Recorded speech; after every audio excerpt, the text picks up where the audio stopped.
Hello and welcome to the On the Slate movie podcast. We are your hosts, Wesley, Jason, and Asher. And this is our part 2 of our Christmas special here in 2025. Woohoo! We're going to be deep diving the movie Miracle on 34th Street, the classic one that came out in the 1940s. We're going to deep dive the characters, the story, the visuals, the themes, everything. And yeah, we are ready to go. Let's do it, boys.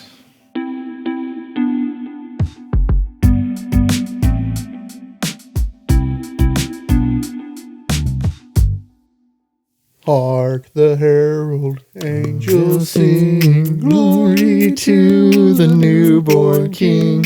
peace On earth and mercy mild, God and sinners reconcile.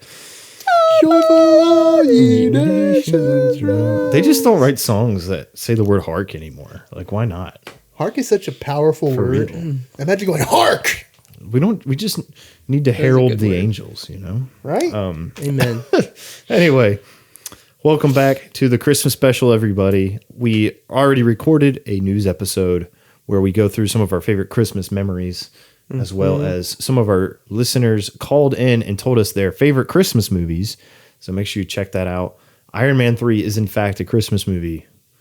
That's what I learned. It was deemed Christmas movie. Yep. Yeah, exactly. So, yeah, we're here to talk, just like the intro, we're here to spoil the ever-living mess out of Miracle on 34th Street. So it's been out for like 80 years. So catch up.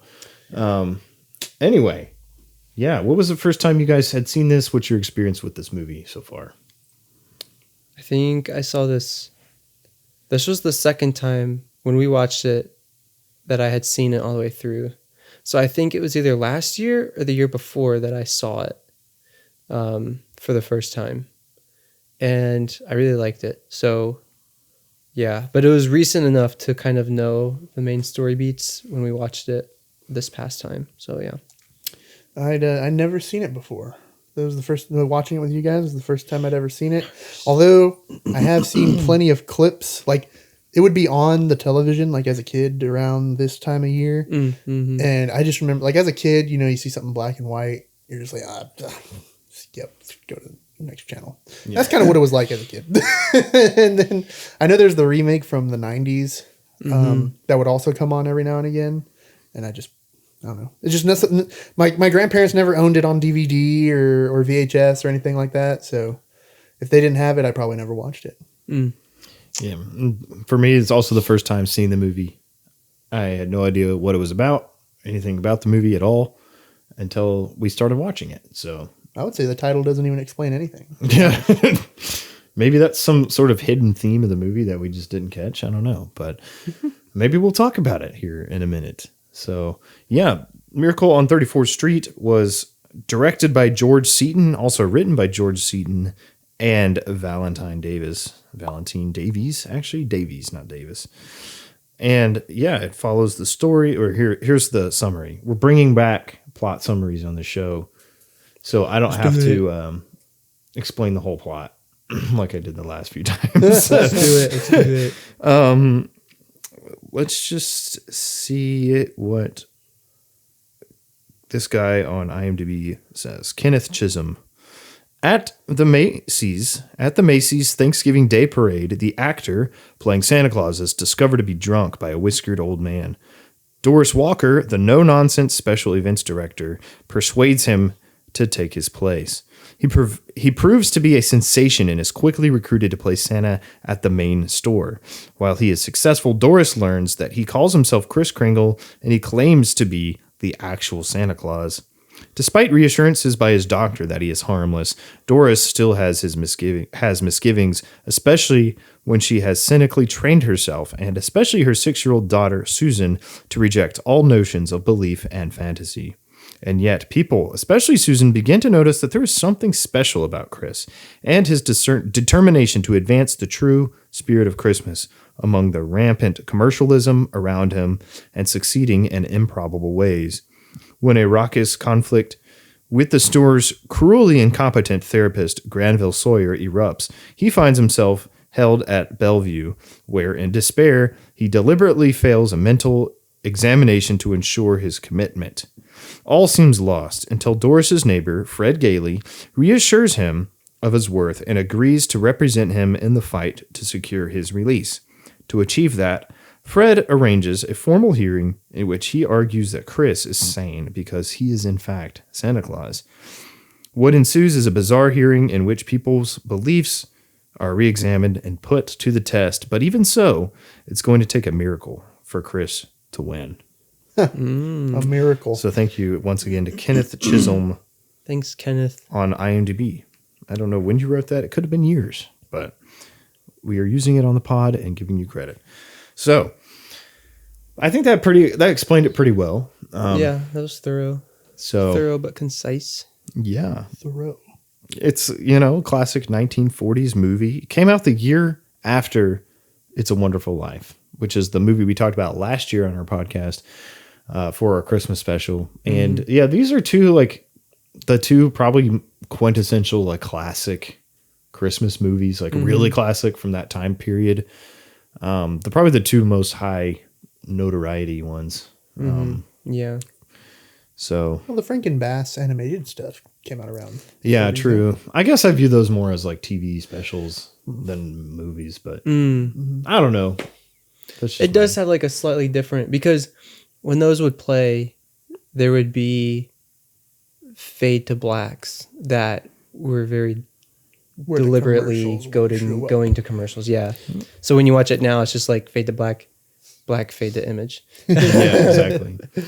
So this is a post-World War II movie, and a lot of that time period had a similar vibe to it. The Christmas spirit was alive and well.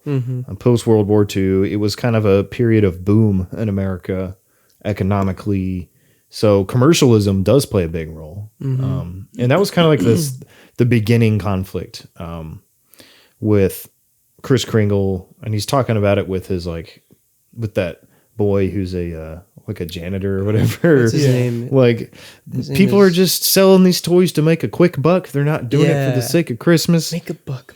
And yeah, so there's definitely a consumer culture. I think the whole movie takes place before Christmas. The very end of the movie is on Christmas Day. Yeah. Yeah. So it's most of it it doesn't even take place. It takes place Thanksgiving and the days after. So yeah. Which honestly, it's about a 3 or 4 week time span. Yeah. Yeah. And they filmed a lot of it, all of it pretty much in New York. Used real locations. Macy's, is a real company that still exists. There's Macy's versus Gimbals in a way. Yep. What else? There's a couple other retailers that they mentioned, but we didn't. There's once. The main. Yeah. The main one is Gimbals. Gimbals and Macy's. Does the Macy's Thanksgiving Day Parade still take place in New York, or is it in Chicago now? I'm pretty sure it's New York. Okay. It's got it. For some reason in my head, I always thought it was in Chicago growing up, but yeah, maybe my head's full of rocks. So it's New York. I'm pretty sure. Do you guys watch the Thanksgiving Day Parade at all? I've watched it. I've watched it with my family. Since I've moved out, Lourdes and I haven't really watched it. It's kind of boring. I think the fun of it is if you're there. It's kind of the background. Maybe you have so and so, your dad or whoever, cooking the ham or something, things are going on that morning maybe, or you're just chilling, and that's kind of there for light entertainment, I would say maybe. That's kind of what it was for us. You would be interested in a few floats or a few performances maybe, and then it's just nice atmosphere. Sometimes there's a Goku balloon that I like to. Yeah. Yeah. The blow ups are fun for sure. Yeah, and so basically the whole movie starts on Thanksgiving Day Parade, where we meet our main characters. So yeah, let's talk about some of the characters. Santa Claus. So Kris Kringle, it's kind of unclear, like actually who is the main character. I think there's like 3 or 4 you could argue, whether it's Doris Walker, who's the mom, her daughter Susan, right? Susan, yes, Kris Kringle or Fred Gailey. They're kind of all like the leads in this. So we can talk about Kris Kringle first. He's played by Edmund Gwynn, who, is not an actor of our time, but this is definitely his probably most notable role he played. He's definitely got the traditional Santa kind of vibe. He performs Santa well. Like, he does. He's very jolly, loves treating the kid like he he feels like when you think of Santa Claus, like he fits the bill really well. Yeah, he's the classic Santa. He's got the perfect white beard. He's got the belly, He's really good at being Santa, and that's kind of like why everyone's saying like, well, this guy actually might be the real Santa Claus. Like the movie even opens, like the movie actually opens with him walking down the street, and he looks at a storefront display of these little reindeer in the window, and he's seeing the store guy place the reindeer in the fake snow, and he's like, "You've got them mixed up." He's like, "I can't hear you, the window." He's like, "I'm afraid to tell you, you've got the reindeer mixed up. Blitzen should be up further than Dasher or whatever, Yeah. He gets him to open the door, and he's like, "What?" He's like, "Oh, your reindeer are out of order. That's not how I use it. That's not how I order them or whatever." And the guy's like, "All right, man." He's like, right. And I like the scene where he's like at Macy's. He gets hired to fill in at Macy's after the parade. He like goes to the actual store, and he's like seeing all the kids, and then there's that little Dutch orphan, that goes up there. She was just adopted and doesn't know English, and then Santa's like speaking Dutch to her. Is very nice. Is very sweet. That was a really sweet scene. And Santa's more of like a moral compass type character in this movie than he actually is like the fantasy character Santa. The real Santa. Up for debate. Sorry, Santa's for all the viewers that believe in Santa. We're not confirming or denying his existence because we don't want to ruin anyone's childhood. But Wesley's trying not to get coal. I'm trying not to get coal for Christmas. Yeah. But yeah, he definitely in this movie is more of a like moral upright citizen than he feels like actually like the guy that rides his reindeer around and like goes in the chimney and eats cookies. He's like, no, he's just the way that he knows how to care for children is like, oh, he knows where to buy all the toys. Like there was one scene where he's like, oh, you can't get that here at Macy's, but you can get that at Gimbel's across the street. Yeah. Or wherever it was. So yeah, in that sense, it's not like the commercialism that we're talking about with him. It's like genuine, like goodwill. Like he just likes to make kids happy. So yeah. And that moral compass is kind of tested throughout, the movie. So he represents, I don't know. That's a unique take for Santa, right? We've seen so many different Santas on the screen. We've seen, most recently J.K. Simmons in Red One. That's a goofy version of Santa. Army Santa. Big time. We've seen the Santa Claus. We've seen Elf. Like we've seen all these different iterations of Santa. Pretty much all of them, they are, the fantasy version. Kurt Russell. I was about to say, I'm fond of Kurt Russell. I haven't seen the that cool one yet. Santa. Yeah, it's what the Christmas Chronicles. Is that what it's called? There's like 2 movies, and only the first one's like any good. I think the second one was. The second one involves them teleporting through portals and all this random junk. The second one is kind of cringy at times. I will, But in the first one, he's like locked up. We're talking about that different. Let's focus on the Santa at hand. We've also seen Violent Night Santa. Oh yeah, John Harbour. David Harbour. David Harbour. That's actually a good movie. It is. It's really fun. It has Santa lore in it. It has Santa lore in background. Is really fun. He was a Viking warrior back in the day, and then he like found redemption after like I don't know, something or other. Yeah, it's awesome. You have to watch it.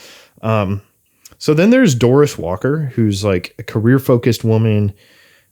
She's kind of like that modern Rosie the Riveter, like make a name for yourself woman who's not going to be tied down to a man, you know. Yeah. She's kind of skeptical, but her skepticism towards like Santa and anything like fantasy, she views that as kind of like a means to like protect her daughter.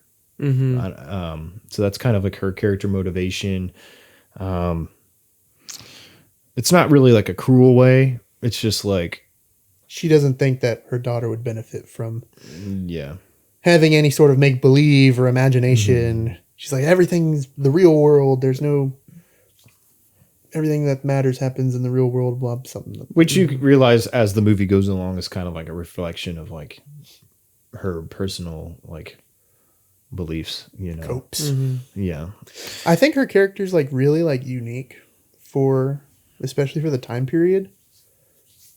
Single mother, Yeah. single mother with like a high Manager job. That's, like a really high, like I'm assuming it's a high paying job. It seemed like a really nice job. she's got an apartment in New York City, so Yeah. it's just one of those things. It's like, that's a really interesting, it's like an early archetype that I wouldn't expect to see in a movie from the 40s. Yeah. So is my perception wrong about the past? Yeah, she was like, I speak French and I'm not Joan of Arc. What was that? Oh, Santa was speaking Dutch earlier. It's like, Yeah. well, I speak French, but that doesn't mean that I'm Joan of Arc. Yeah. Yeah, she's just kind of got that skeptical view, and I mean, which kind of makes sense, obviously, because when you're grown up, you're like, yeah, of course, like I don't believe in Santa anymore. Like, Yeah. she kind of was reasonable in that sense if you think about it, but Yeah. and then her daughter Susan, she's kind of like her mom in a way, like she's very like go-getter type attitude,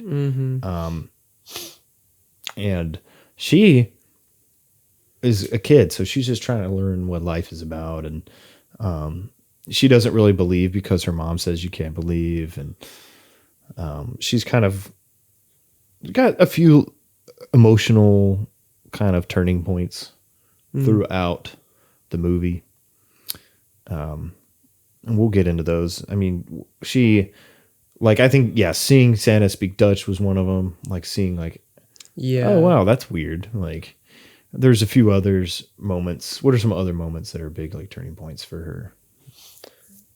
I think when he taught her how to be a monkey, how to pretend. Yeah. That's a big one for sure. when she like tells him what she really wants for Christmas too, I think is a big moment for her. Yeah, those moments with him by her bedside were really sweet. Almost like this grandfather that she never had, you know. The gum. Yeah. The one thing I wanted was like To see it happen. Like, I like the implied. Oh, the gum. Yeah, like when he explained that for the people that don't. Yeah, so the scene where she she like blows a bubble. yeah, with her she's gum. blowing a bubble of gum, and she doesn't really have a care of what he's saying right now. Like, she's kind of being in her own world, and I would say maybe like a little resentful, I guess. But yeah, she's blowing a bubble of gum, and he's like, okay, I have to figure out a different way to get to the heart of this girl. So he's like, let me try to blow a piece of, to blow a bubble, bubble gum, to blow a bubble. So he does. And like, you see her face reacting to the bubble that he's blowing. And evidently, according to her face, he's blowing a really big bubble. And then off camera, you hear a pop. And then the next scene, he's like scene you show, it shows him picking it out of his beard. So like, I enjoy the implied action that's happening, but it would have been fun to at least have seen like more of it on his face, like the aftermath or something. What that tells me is that for whatever reason he couldn't get a bubble big enough to actually do that. Yeah, it probably didn't actually happen like that. If you ever chew gum and you chew a lot of, like, you need a lot of gum to make really big bubbles, it's really hard on your jaws. It is. And he's an older gentleman, so maybe the actor was just like, I'm not doing that, Chief. I love what he says though. He's chewing for a bit, and then he gives a little finger. He's like, hold on, and he's like, well, here goes. And then the camera, pulls back, and then he starts blowing. Yeah. So I like the relationship, between Kris Kringle and Susan is definitely very sweet. Mm-hmm. So, like you said, the grandfather, granddaughter type thing. Yeah. Then you got Fred Gailey, who's kind of like he's a lawyer who lives across the hall from Doris, and so there's kind of that budding romance that develops throughout the movie. And he kind of represents, I don't know, like he's a lot like Kris Kringle, and their characters are very similar. But he's just younger, and he's kind of like, I don't know. He's the romantic lead. He's kind of like an ideological counter towards Doris. Yeah. And I feel like there's the one character, Santa, who's, he's Santa. So then you have two of your leads on either side of the Santa debate, the great Santa debate. Yeah. So he kind of represents the pro Santa. Yeah. But he's also just kind of like a, I don't know. I kind of thought of him as like a mediator between the two. Mm-hmm. Like he was always kind. He was always open to reason. And, but yeah, he just believes in that Christmas spirit. He also likes, I feel like a big thing about the Christmas spirit is like making sure the kids have a great Christmas. Yeah. Like that's a big thing, is like the kids. So, he's caring for the daughter of Doris. He, spending time with Susan and all of that as a means to try to get a date with Doris. And they work together. That was a funny moment. That was, oh my gosh. He's like, did I ask all right? And then he's like, no. Susan. Yeah, because they were talking and Doris or Susan asked her mom if Fred could come over for dinner, right? Mm-hmm. Yeah. And then after she asked, she kind of spilled the beans and was like, did I ask the right way, Fred? He's like, no. He's like, well, that depends on what she says, I guess. Yeah. And then, they had Thanksgiving dinner together. So sweet. Woo. I like how they set the movie up where Fred is essentially like tasked with warming the heart of Doris, sorry. Doris, and then Santa is tasked with like warming the heart and focusing on Susan. Yeah. Because he even says that to Fred at one point in the movie. He's like, okay, I'll take care of Susan, you take care of Doris. And so I like how basically the four main lead characters are balanced, like everyone kind of has someone to interact with. Yeah, for sure. It was four good characters at the center of the movie. Mm-hmm.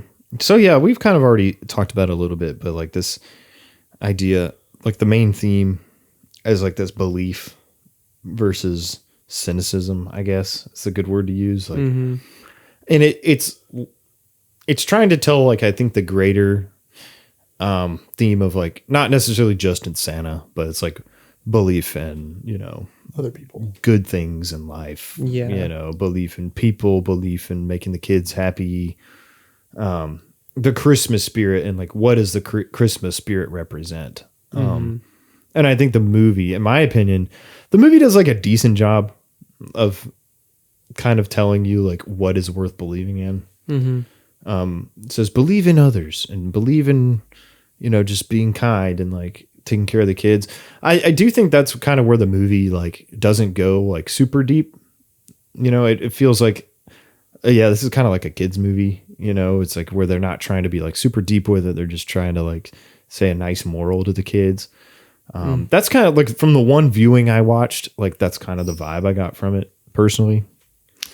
But like it's not as it's not as like emotionally or intellectually deep or thematically deep as like say It's a Wonderful Life. yeah, I mean, because when you compare it to other movies that have done like similar themes, right? Of like It's a Wonderful Life isn't about like a Santa at all. I don't think it even has Santa in it, from what I can remember. But to me, those themes were more like sacrifice and love. And like it showed you it like really got down into the nitty gritty of like sacrificing your own happiness for the sake of others. Yeah. And how that was actually a good thing. Yeah. For society as a whole, and how it kind of came back and others extended that same kindness back to him. This one, it just kind of, I didn't get like as much personal connection to the main central themes in the movie. Which maybe if I was a kid, it would probably be more impactful because like you're still learning and developing, and that movie can be a helpful tool to say, hey, it's okay to believe. And there's a lot of people out there that are like super cynical and like everything is like, you have to get to reality, son. But no, this is like, it's okay to believe in others. It's like, it's okay to, view the fun things about Christmas and like believe in the idea of what Christmas is. Yeah. So I think that's mostly what the movie's trying to get at. Yeah. What do you guys think? I think the movie knew where it was. Like what you're explaining, I think the movie knew what it was trying to do. Like it wasn't trying to be super deep and it missed the mark. And it also wasn't trying to just be skimming the water. I think they knew their avenue and they just stuck with it. Yeah. Yeah, I think the movie is like just about like, why is faith important? Like just answering like kind of that question. Not a faith, like, yes, faith in Santa is like the main like anchor point within the movie, believing in Santa. But I think like just generally like having faith, having faith that being kind to your customers will actually make them trust you and like you more. He just tells them to go shop at that other store. Yeah. And because they do that, they now have faith in Macy's. Yeah. Having faith in the people you like know to like, want to do the right thing or to accomplish what they set out to do. It's like, the whole scene with Fred and Doris, where she's like, you can't seriously be like considering to defend Kris Kringle here at this hearing, right? Yeah. At this competency hearing. And he's like, well, yeah, I fully intend to do it. And she's like, well, what did your partner say? And he's like, well, I quit because they were going to fire me. And then she was like really upset about that. And he was like hurt. He was like, you don't believe I could actually like do this? you know? And I get it. It's like, oh, it's insane. You're trying to prove this guy's Santa Claus. And I'm like, really, that wasn't what he was trying to do. He was trying to prove that Kris Kringle was sane and competent. And, in doing so, it proved that he was Santa Claus, quote unquote, by the end of it. But that wasn't really the goal. So it wasn't like a super like, it wasn't even an impossible task necessarily. Yeah. But just, I'm rambling here, but that just to have faith in each other.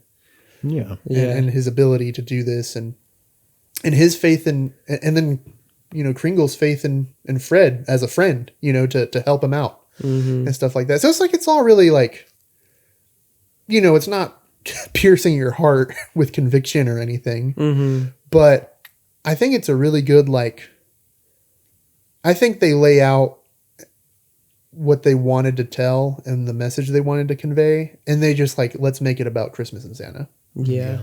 And I think they did that. I'm not like, oh, I need to have more faith in everything now. I'm like, no, but I appreciate what the story wanted me to like learn, quote unquote. Yeah. And I think it does it in a really fun way. And I don't think every like story needs to be like, coming at you to, to your core to be great. Right.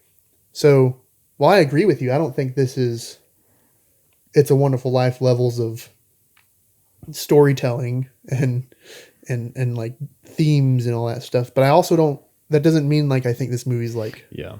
subpar in a sense, right? Yeah. And I also don't like to compare every movie to like the best ever movie because I don't think that's Yeah, fair. right, You know, right. but I guess I'm just saying that because they're both from a similar time period about Christmas. And though I guess my brain automatically goes to that. But yeah, for what it sets out to do, I think the movie does it fine. Yeah, for sure. So Yeah, it's a funny movie because you can completely relate to the frustration of everyone who like doesn't think that Santa is Santa because like you're just thinking, yeah, they're completely being sensible, but in this scenario, as a viewer, like you believe that he is Santa, so then like you want to root for him. So it's like, yeah, I see your side. I also see your side. And I also see your side. I guess where I would sit on it, like if this was happening in real life, right? I would be like, where does the like, what defines who we say we are, right? Our birth certificates. Sure.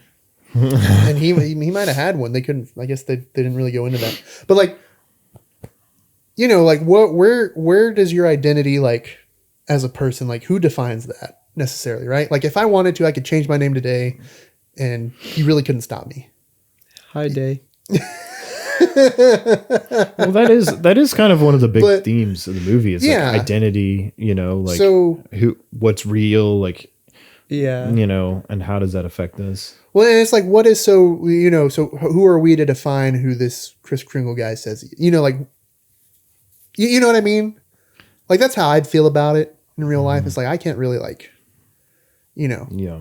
I can't tell this guy that he isn't Santa Claus because if he believes, like, if you tell me your name is Kris Kringle, like, as they make the argument in the movie, it was like, it's just as true as I'm telling you my name is Jason. Yeah. And the movie honestly never really gives you a definitive answer. Like, is he actually Santa or not? Which I think is fine. Like, I think they leave it a little bit open for that, but you can tell at least like this guy, Kris Kringle, is like cares about,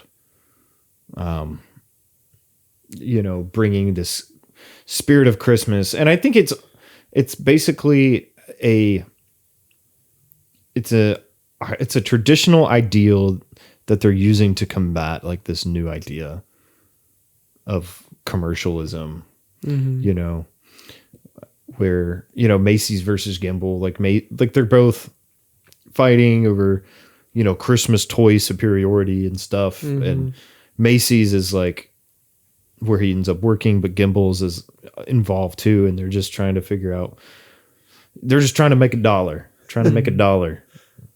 And Santa's like, I don't care where you go. Here's where you go. Here's where you get the gift. Yeah. And like, That's what you need. Okay. instead of using Christmas presents as a means to like make billionaires richer, let's make it a means to like care for other people. You know? And I think that's kind of the point of what he's trying to make. It's not like a scathing critique of late stage capitalism or anything. It's just like, yeah, like care for the kids, buy them cool presents, and believe in one another. You know, I did enjoy that aspect of the movie where, you know, he's telling people where they can actually get their toys at for their kids. And at first, like, one manager is upset about it, but then when news gets to Macy, like, there's already evidence that the customers are happy with this. And so they're like, this is a brilliant idea. Thank you so much for doing this, saving me money and time instead of having me search all over the world to find the toy I'm looking for. And I like how it starts this back and forth between Macy's and Gimbals of like, hey, let's lean into this as basically like a marketing thing. And I like it because it feels like a very unique idea that I haven't seen a lot of like movies do. And so I enjoyed that aspect of it. And it was funny when Macy said in one of the meetings, he's like, and we're going to do this, and that. And Also, this will increase our sales, but it's about the kids. Yes. And I like how the Macy's CEO was kind of like, he would just like change his mind based on like what was convenient for his profits. Yeah. He's like, yeah, surely the Santa guy is crazy. He was like, well, he's also like been really great with the kids and like we've sold a lot of toys. He's like, maybe he's not crazy after all. He was like upset when he was fired. He's like, well, get him back. Yeah, that was Mr. Sawyer. Oh, yeah. Yeah. Oh, Mr. Sawyer. The Should we talk about him now? Is it time to talk yeah, about he Sawyer? was definitely an interesting character. He was always like anti-Santa. He was Bro was a hater. Where did he go in the trials? At one point he's gone. Well, yeah, because Macy like says you're fired. But does he still not want to stay for the trials, or does that like him being fired just completely butts that? I think he was. I mean, he wasn't really an important part of the trial, to be honest. I don't think he was there at the beginning, and then he like fires him. So I guess he's like he no longer has a stake in the things. He's like, oh, guess I'll go. Maybe he got sent a lump of coal. Yeah. yeah. Mr. Sawyer He was the cartoon villain of the movie. He was. Because I guess he kind of didn't like Santa. Like he was trying to prove him crazy to please his boss, but then things kind of got personal when he like kind of slapped him in the face, right? Santa slapped him in the He takes the handle of his umbrella and like taps him on the head. Taps him on the head with the umbrella. And so he gets him committed. Gets him committed to the asylum. Yeah. But it was a crazy movie. There's some crazy things. Just a nasty guy in general. Yeah, Sawyer, when you see him doing the things he's doing like as a psychiatrist. He's not even a real he's a sham, remember? Wait, I thought he was like an actual psychiatrist. No, he lied about his stuff. He was a fake psychiatrist. Oh, I didn't catch that. Okay, never mind. What I was about to say doesn't really. Yeah, he was a con man. He was like he just told people that he was a licensed psychiatrist. That's ridiculous. But he wasn't. Man. He was only there to do like competency like work for the company. Dude, not an actual What would y'all say his main motivations were for being anti-Santa? Because he was a miserable man. I guess so. I don't know. He never got his present he wanted when he was 10 years old. Maybe. I think it started, when he first meets Kris Kringle and Chris is just trying to like make conversation and I guess like kind of help him. But then he takes it really personally. Yeah. And like gets insulted by it. Although it was, I guess, a little personal. But Chris wasn't like being mean or anything. He was just like making observations about him. And he's like, we could, we could solve this. And the guy like got really like frustrated or angry by that. Yeah. I think, once that happened, he just had it in his heart to like take Chris down. Which I know you said cartoonish villain, but people are really just like that in real life. No, true. Mm-hmm. Yeah. You say the wrong thing to someone, they will make it their mission to ruin your life. A lot of it, I think, lies in his insecurities. Yeah. Because, well, that and like just the stresses that I guess his personal life has caused him. Because like you get a sense that his wife just keeps asking for money. Oh, yeah. Well, she asked, well, it wasn't that. She's like, I need money to like shop or like get groceries or something. And he like yells at her on the phone. Yeah. And it's her brother is like causing problems too. Yeah. He didn't have a good marriage. He had family problems. Yeah. Yeah. Yeah. He was like your So he was bum trying brother. to spread his Christmas jeer upon everybody. Is that a word? Not cheer, but jeer. His Christmas Yeah, grime. cheers and jeers. Oh, It's a word, I'm sorry. right? I'm It's a checking. word. Back me up on this, somebody. What am I going to do? Google I'll do it. It's Christmas jeer. Yeah. So What about leer? Is that a word? leer? Yeah. Yeah, it's like you look. It's like a leer. It's a look you make. Yeah. Is this a leer? So he was. Yeah. The movie kind of needed a villain too, and I think he made. What would you humbug. discover? Jeer is a verb and a noun. As a noun, it is a rude and mocking remark. Yeah. His Christmas jeer. That works. Christmas jeer. Yeah, but he kind of serves as the movie's villain. Because without him, how is Santa the gonna be trial doesn't committed? really happen. You know, Doris. Yeah. They're not trying to make Doris the enemy. You know, they're trying to make her the character that comes to believe. Although she is complicit in his commission. So She's a part of the plan to get him locked up. She is. yeah. So She neither agrees or disagrees at that point. She was like Pilate. She was like, I wash my hands of this. The one thing that I'm curious about is like the timing of Kris Kringle bonking Sawyer on the head, and then Doris and her coworker coming in to Sawyer's office, like literally right after that happens, is very timey of all times. To be fair, Sawyer notices that they're coming, so then he plays it up. Oh my gosh, that Because got me otherwise he froze. probably would have like Yeah. just been like, it would have been a nothing thing. But Yeah. he sees them coming, so he takes advantage, like the slimy snake rat man that he is. That got me so frustrated when he played into it. He sees them and he's like, Yeah, it's like, get up. Grown man. yeah. So yeah, I mean, I think overall the courtroom scene in a drama was. It was weird because you don't really see like Christmas movies be courtroom dramas. So Yeah. that was definitely interesting. It was fun. the whole movie is like super funny. They were able to prove that he was Santa because the government had sent all of the mail sent to Santa to Kris Kringle. Yeah. Because they all so that was the way that Fred Gailey was able to say the U.S. government is or the post office is a long honored institution of the government. So the government officially views Kris Kringle as the real Santa Claus. So that is the evidence we need that he is Santa. Apparently, that's also the miracle. I guess that's the miracle. Yeah. Is But I'm pretty sure that courthouse isn't 34th Street. 34th Street's where they live, where Doris lives. So it's really Miracle on New York Court Street. yeah. Well, you know what? Just whatever. Miracle in many lives. I really like the courtroom portion of the movie though. And I feel like when the courtroom stuff happens, the movie almost takes a different momentum. Yeah. Because it's almost like everything before that is its own movie in a sense, but it's also its own like precursor to the courtroom. It's like all building up to this, yet the courtroom happens like way into the movie. Yeah. It's like the third act of the movie. Yeah.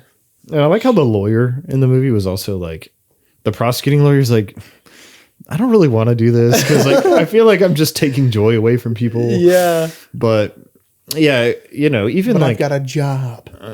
well, yeah, but I mean, he took it, I think, in good faith. He took the job, but he was kind of like relieved at the end when Yeah. it was All the over. mail shows up. Yeah, he's like, oh well, hey, There's because that was part of it. They were putting pressure on the prosecutors of like, this guy's just trying to completely destroy Christmas for kids. like what on earth? Like, is this worth it? Well, I really like the scene before the trial or the hearing starts where the judge is like, I guess he's talking to like his advisor or something, whoever that Yeah. guy's role is, who's always smoking a cigar. And he's like, you're going to be a real Pontius Pilate. Yeah. Real punches. Yeah, for real. So. Yeah. These had some good. These had some like really good dialogue moments in terms of humor, Yeah. like just humor hits. A lot of good physical comedy too. I think you brought it up when we were watching it, but when they get to the courthouse, the advisor guy who smokes cigars, he's walking in with it, and I guess the usher or somebody or guard or whatever, he's like Doorman. he like, I guess taps him or something. He didn't say anything, he just taps him, and then the guy has a cigar in his mouth and he just taps the cigar showing it's not lit. Yeah. And then the guy's like, all right. It doesn't really need to be there. It's just really funny. Yeah. And nothing is said during it's like a 5-second like scene as they're all just walking into the courtroom. Yeah. I feel like it's something that, yeah, like you're saying, it's almost in a way not incredibly crucial to the main plot, but it adds to that character, even though he's kind of like, I would say, of a supporting character. Yeah. You know. He only shows up at the end of the movie for like 3 different scenes where he like looks at the judge all the time because he's like trying to convince the judge. He's like, at first he's like, you should go on vacation. You should get out of here. You're up for re-election. If you crucify Santa, well, they'll crucify you in the polls. Yes. And the judge is obviously like, I've got a duty. I must do right by my duty. That's what I was elected for. And if the people don't like it, they can decide to kick me out. And then the entire movie, he's like looking at his advisor from the I guess it's a pulpit or the chair or whatever. Yeah. And the advisor is always like giving him a mean mug or like going like Thumbs up. Yeah. I don't know. It's really funny. It's like it comes out of nowhere. Really, like we don't need. I guess we do need it. It's really important, I guess, for the court part of it. But it's like the whole movie before this has nothing to do with courts and lawyers. Yeah. So it's just interesting, I guess, and I like it. I thought it was funny when they're backstage during like the break time. Yeah. He says something to the judge and is like, if you come out on top on this, you'll have the defendant and Santa like for you in the polls. And then he just looks at him. He says, the defendant's a Republican. And then he walks out. He says something. Oh, what I'm talking about? Wait. No, he said, We might just have to look this up. he was like, if you rule against Santa, the only people, there's only going to be 2 people who vote for you, the prosecutor and yourself. And he was like, and then as he walks by, he's like, the prosecutor's a Republican. Yeah. Implying that he would not vote for him. Yeah. And then he just walks out. Because I guess he's like he must be a Democrat judge. So, but that was really funny. Yeah. The movie has a lot of like it's like eternally relevant comedy. Yeah. It is a funny movie. I really appreciate that. So I love it. yeah, and I feel like the movie. I mean, just like a lot of Christmas movie, the director really like leans into the sentimentality of Christmas and the overall vibe, right? The aesthetics of Christmas, which is you see all the decorations, you have this kind of heartwarming feeling. Yeah, so I feel like this movie does fit into that. But it does, like, again, it like we mentioned earlier, it feels a little bit different because Santa's not a fantasy being in this. He's, well, you don't really think he is. He's just a real guy trying to revive the spirit of Christmas. Yeah. So in that sense, it does feel like the director did kind of get a unique kind of direction for this movie, unique tone for it. Yeah. Which I appreciate. As far as like how the movie looks, obviously black and white, that's how they had to do everything back in the day. A lot of location shooting, like New York City, inside of, I mean, I'm sure they built sets for like the courtroom. Maybe they didn't. I don't know. But, there's no crazy, like nothing super crazy. They just shot on location a lot. I think what this movie does the best visually, in my opinion, was like its use of blocking, which I think a lot of movies in this time period had a lot of really great blocking. Like, I don't know, I guess as time has gone by, the cinematography, shot composition has changed and like what directors lean towards. So I typically like movies where blocking is like you get to see like a bigger view of the set and how the characters are placed in the scene are not they're not like disguised by clever editing as much as they're just like you put them all there and you make it work. And I think like the best blocking director I've ever seen is probably like Steven Spielberg, but he's really good. He's probably my personal really favorite. good That's at just an aside. Kubrick. It's not relevant to what we're talking about. But Yeah. I think blocking is something the director did really well. Yeah. There's 2 blocking scenes that like stand out in the movie for me. And the first one is towards the beginning when Doris goes over to Fred's apartment and Susan is there watching the parade from his apartment window. And the camera is with Doris and Fred as they're talking to each other in the kitchen at the dining table. And in the background is Susan still watching the parade out the window. And one, it's just really good in terms of layers. Like you have Doris and Fred as one layer.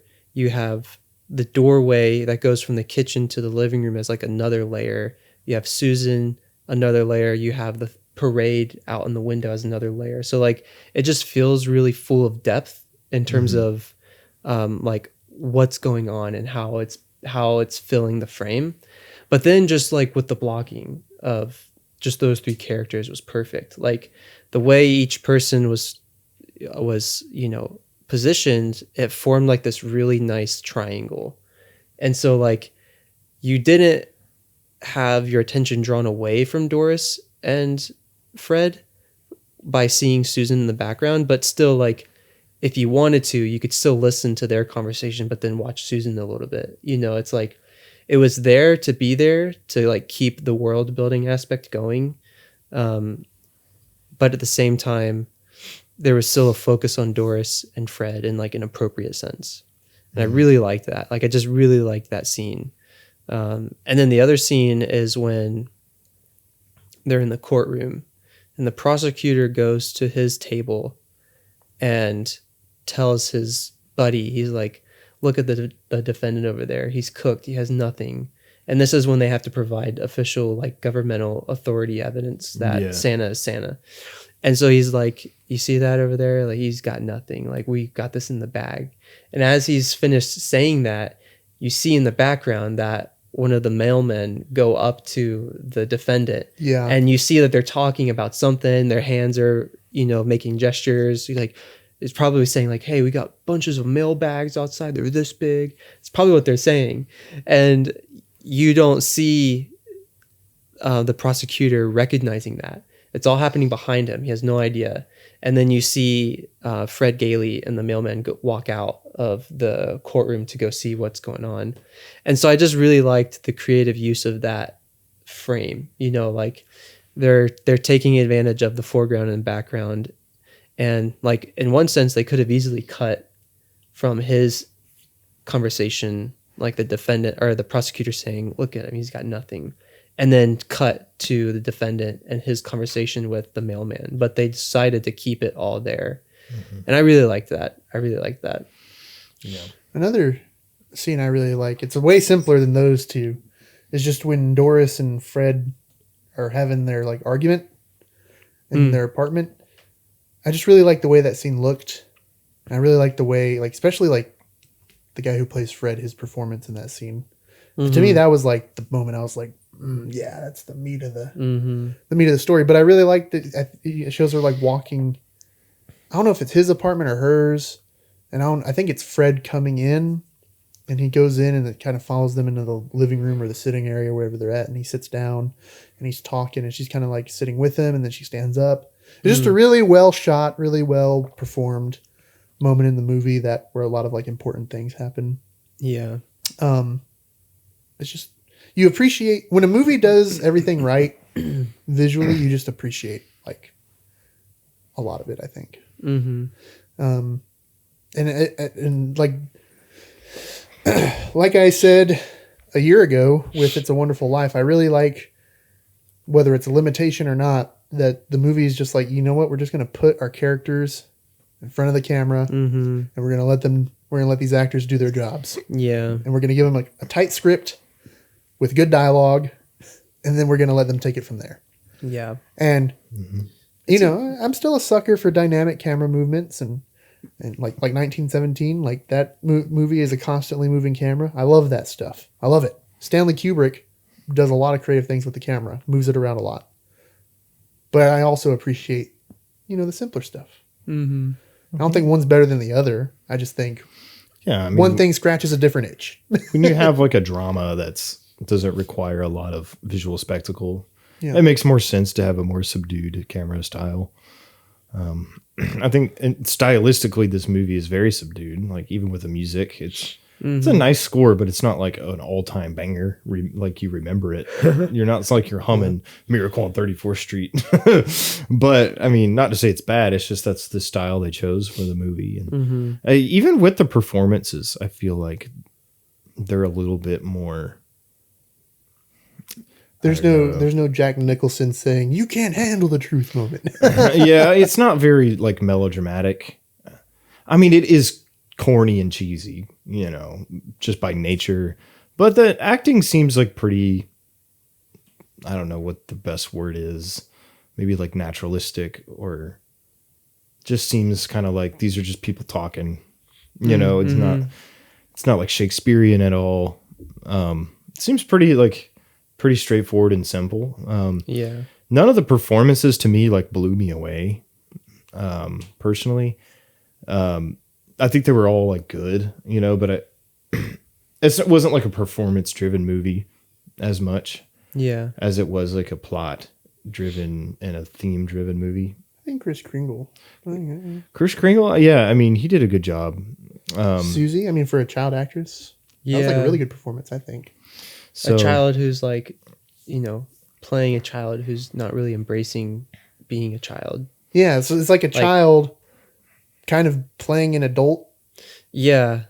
Or a kid who's mature beyond their years. Yeah. Sort of thing where she's like no nonsense, really intelligent and stuff. That had to have been hard. I mean, yeah. And she's supposed to be 6. I don't know how old the actress was, but that actress actually she was what's her name? I think in real life she had to have been like. She was in West Side Story, back in the 60s. So she was like a child actress that acted into her adulthood.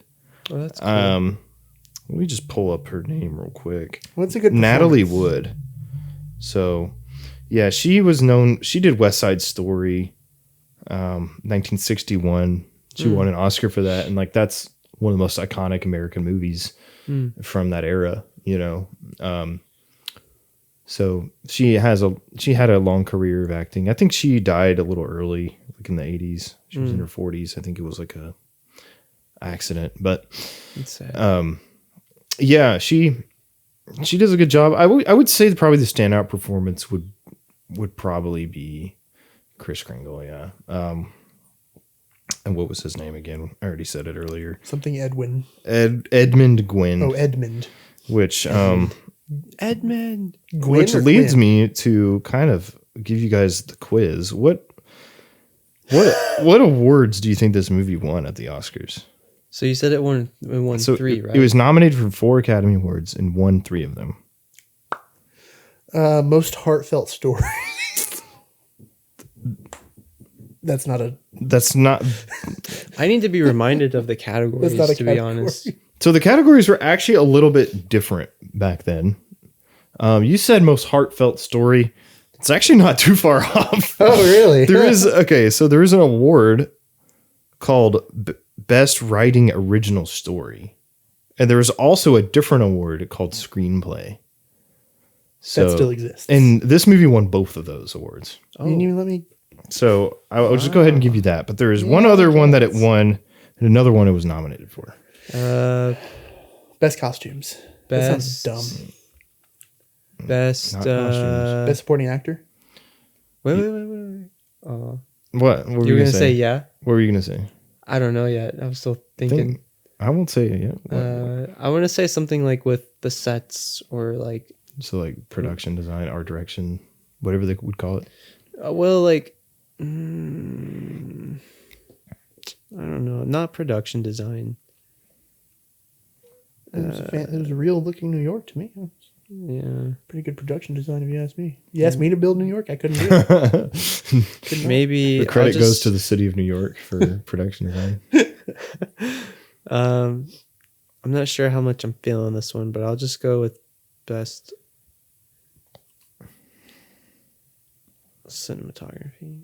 Best cinematography? Yeah. So I'm not really feeling it, but what do you think the 2 are that we haven't said? So you said supporting actor, you said cinematography. What about you? Can get one more? Can I get okay? Best supporting actor, and then I'm gonna go best director. Best director. Okay. I'll do best. You know what? I like supporting actor, so I'm gonna do best supporting actor. Supporting actor and cinematography. Yeah, supporting actor and director. Yeah. Well, my cinematography one is sort of throwing it up in the air. both of you were right on supporting actor. Yeah. Edmund Gwynn won the Oscar for supporting actor. I knew that was an Oscar-worthy He won performance. the Academy Award for that. Santa won for supporting it. Santa Claus has an Oscar. You telling me this isn't Santa Claus? He won an Oscar. Santa Claus has an Oscar. I thought it was gonna go to like Fred Gailey. No, not nominated. The other nominee, you guys were thinking too small. It got nominated for Best Picture. Really? Whoa. It just did not win. I wasn't that small. I said Best Director. Yeah, so it won original screen or Best Writing Screenplay, Best Writing Original Story, which is not an Oscar now. It's just screenplay adapted and original. And then it won Best Supporting Actor, Edmund Gwynn. Best Picture nominee. Who won Best Picture that year then? What was this, 1947? Would have been, The 48 season. Who won Best Picture? 1948. Was it? I feel like Casablanca. That's way too it's late. called Gentleman's Agreement. Right. Starring Gregory Peck, who is also in To Kill a Mockingbird. Cool. Gentleman's what? Other movies of note that year: Miracle on 34th Street, Farmer's Daughter, A Double Life. That sounds familiar. It was the 20th Academy Awards. Do you think there were guys like us back in the 40s and 50s? What, doing podcasts? Well, no, because they would do radio shows. But they're like guys who just like they were like following the Oscars. They were like, I can't believe Miracle on 34th Street got snubbed. I bet they were raising heck. Where are the film bros of Raising Cane? Where are the film bros of the bygone era? Yeah, I don't know, man. The film bros of the bygone era. Best director went to Gentleman's Agreement. I've never seen. I've never heard of that movie. We need to just learn cinema history. We need to get movie pilled. We need to see more movies. Yeah, Kris Kringle has an Oscar. How about that? I'm trying to find movies that I know. You're not gonna that are not 34th Street. You're not gonna find one, man. Crossfire, Great Expectations, Designed for Death. Oh, that was a documentary. It Happened on Fifth Avenue was a movie. No, are you serious? So there was a Fifth Avenue and a 34th Street. That's that funny. Year. Best short cartoon was Tweety Pie. Chip and Dale lost. Walt Disney did not win that year. Hey, Chip and Dale. Walt Disney was nominated twice in that category. And lost. He lost twice. Back when Disney could lose. I'm assuming this was Tweety Pie? It's called Tweety Pie. Also, Pluto's Blue Note did not win either. That was the best short subject cartoon. That is not an Oscar anymore. Best short Pluto. subject cartoon. Sorry, Pluto. Bluto. Zippity Doo Dah won Best Song. That's made up. You made that up. No, that's a real song. That is Zippity Doo Dah. That's from. Have you been to Disney World? Have you been to Have I been Splash Mountain, like the ride? No. It's based off of a movie. I can't remember what it's called. What movie is it? From Song of the South. It's like an old cartoon. Yeah, I know about the Song of the South. The song's like zippity doo dah, zippity day. Yeah. What a wonderful day. You haven't heard that? That song sounds familiar. It's a somewhat well-known song. Yeah. Yeah. I was actually just listening to it yesterday. Corroborating his delusions. They used to have best cinematography black and white and best cinematography color. I like that. So I guess they did like have that. color movies in the 47. Yeah.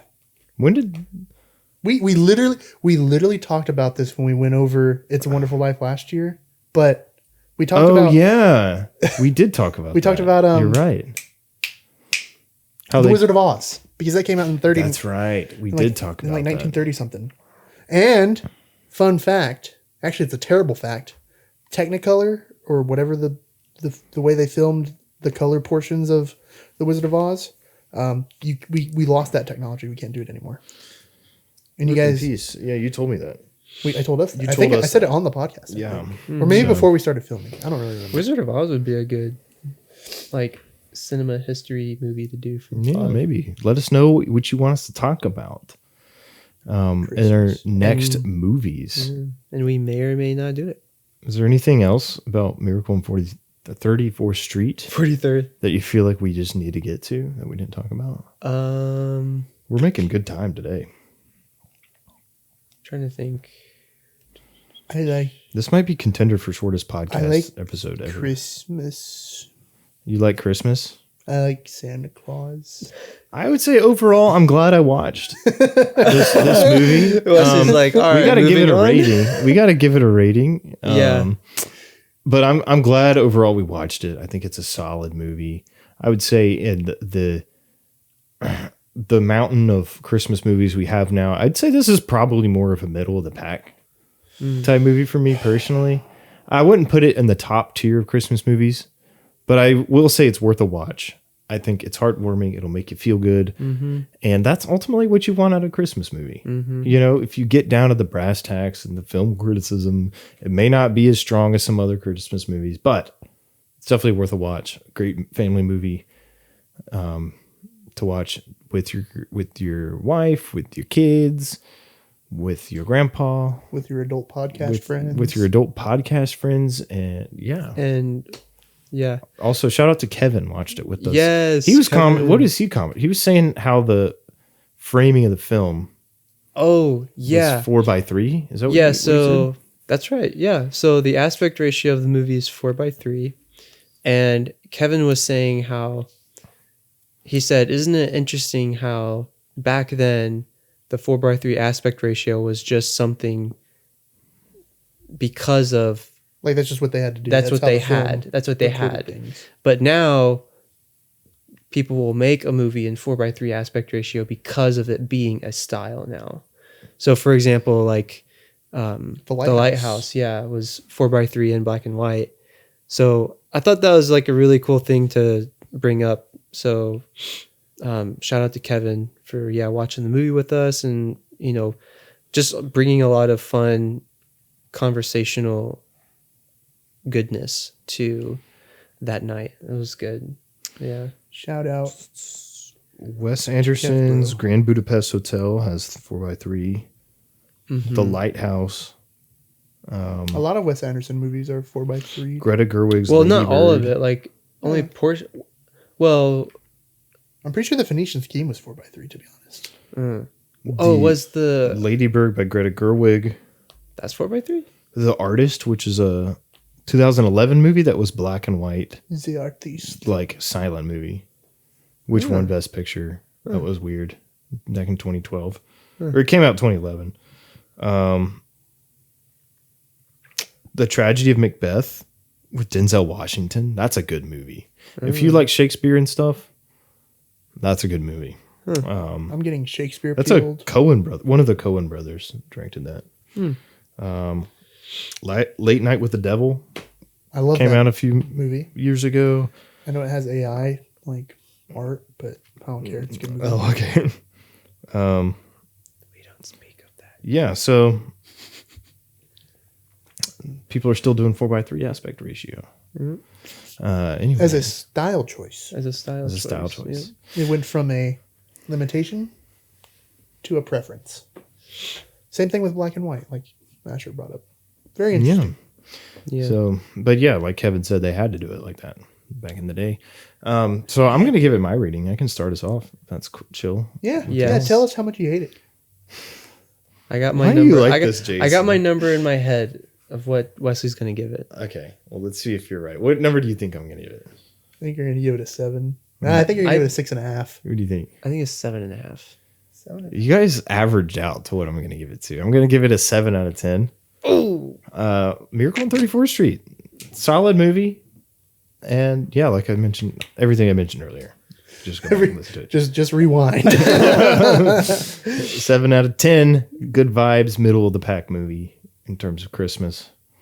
But middle of the reindeer. maybe pack. if I watch it again, I'll have more appreciation for it. Who knows? I find that happens a lot. Maybe this situation, like the fact that we watched it together, it'll give you this nostalgic feeling of it. in the future, Yeah. which will make it a better movie for you. Okay. That totally happens. Yeah, I agree. Memories attached to watching the movie Yeah. can enhance the viewing experience. It can also sometimes. Worsen it. Maybe it will in this case. Oh, I watched it with those guys. Oh, man. No, I have watched movies recently, and I was like, so I was really into this movie, huh? I think I watched like that. I think I watched like Jason just smeared half of his reindeer nose off. I didn't mean to. I didn't think it would come off. It's with Sharpie. That's not blood, is it? It's just Sharpie. I think it's not. Yeah, it's definitely. Yeah, For it's those who definitely are just listening, if you haven't tuned in visually, Jason has a red nose because it is cold outside. He's Rudolph the Red-Nosed Reindeer. It's a foggy night. I'll go next. Okay. So my word is background out of 10. Background out of 10. It might not be what you think. So I give it background out of 10 because I enjoy this movie. But the thing about this movie is I don't think it's a movie where when you turn it on, it's like asking you to invest all of your attention in a way where you have to tune everything out, like certain movies. I feel like it's a movie where you can pop in and out of in terms of story, where like, say if you have it playing in the background at like your family's house during Christmas Day, you know, like say you go play with your cousins outside for a bit, and then say you come back in and do a puzzle with your niece or something at the dinner table, you know, and then you come back in and tune into the movie. Like, I feel like it's a good background movie in terms of just the like atmosphere it can provide with the visuals and the sound. Especially like with that era, I feel like a lot of those movies just sound cozy for some reason. Like, it's black and white, the way they shot it, it's not asking you to be so invested. It's just like, hey, we're going to, like what you're saying, Jason, we're going to set the camera down, let this play out, and tell this story and let the characters be there. So it's almost like basically having more company over, in my opinion. So like, it's worth like sitting down and watching all the way through, but at the same time, it's like, in my perspective, okay to just kind of like tune in for a bit, tune back out, you know, go get some seconds after Christmas dinner, you know, type thing. And it just like adding to the atmosphere of your festivities is kind of what I was trying to get at. So yeah, background out of 10. Background out of 10. It's by no means an insult to the movie. Like, that's a compliment. I So, respect it. I I like, respect it. I like your word. Asher's word. We're going to print all those on a shirt one day. Oh, yeah. maybe a poster too. With you going. For me, 8.5 out of 10. Oh, wow. That's high. I thought it was really good. I loved it. I think it's more than middle of the pack. I think there's a lot of average Christmas movies out there, and only a few of them are like actual good movies. You know, there might be like 10 actual like good, genuinely like, you're not just like, oh, it's good for a Christmas movie. It's just, I think it's just a good movie. Name them right now. I'm just kidding. So we got It's a Wonderful Life. Yeah, kind of like Wesley said. I mean, I think I went over in good enough detail about kind of why I like the movie so much earlier in the episode. But I just think, again, I don't think a movie has to be super complex. I think it communicates its themes really well. And it makes me feel warm and fuzzy. Mm-hmm. So can't beat that, bud. Can't beat that. Warm and fuzzy, like the film grain it's shot on. Exactly. My brother brought up something else. He's like, why do we think older technology makes us feel warm? Well, specifically film. He said any. Well, he said records too, like record players and stuff like that. He's Oh, like, that's why do true. you like the sound of a record? You describe it as warm. Yeah. I don't really have an answer to that. I just know it does. I have theories. Nostalgia. But nostalgia for like none of us are old enough to like nostalgia for things we didn't experience, but it still makes us feel warm. Well, there's like a cultural root though in a lot of that time period that was growing and has developed what it is today. So, but I didn't grow up with record players, and that's just speculation. Like that, so. There might be some science thing too. Well, my point is warm and fuzzy feelings are good, and I like them, and I like it when a movie makes me feel that way. You didn't feel warm and fuzzy watching Red One? I've never seen that movie in my life, and I will never watch it. You probably won't feel warm and fuzzy. You talked about it so much last year, dude. I was like sick of it. I honestly thought it was gonna be so bad to watch. I was like, you know what? I didn't hate it. I mean, I saw it with my roommate Zion, and we were just like, you know what? You guys put it on like recently? Well, back when it came out, we went to see. You guys weren't roommates then. Well. He's saying. Okay, well, he's my current roommate. Jason. I didn't even know we knew him. Thanks for the technicalities. Anyway, I still just don't have any interest in watching it because of the trailer. Like the trailer is just, it shows a lot of the things that I would not be interested in watching it for. Like, yeah, I mean, I think I gave it a 4 out of 10, but I was expecting that to be like a 1 out of 10, and it was actually like a 4. A red 1 out of 10. Yes, a red 1. I was expecting it to be unwatchable garbage. It turned out to be watchable. It was just regular garbage. It did have some funny parts in it, though. It wasn't quite recycled, but just regular garbage.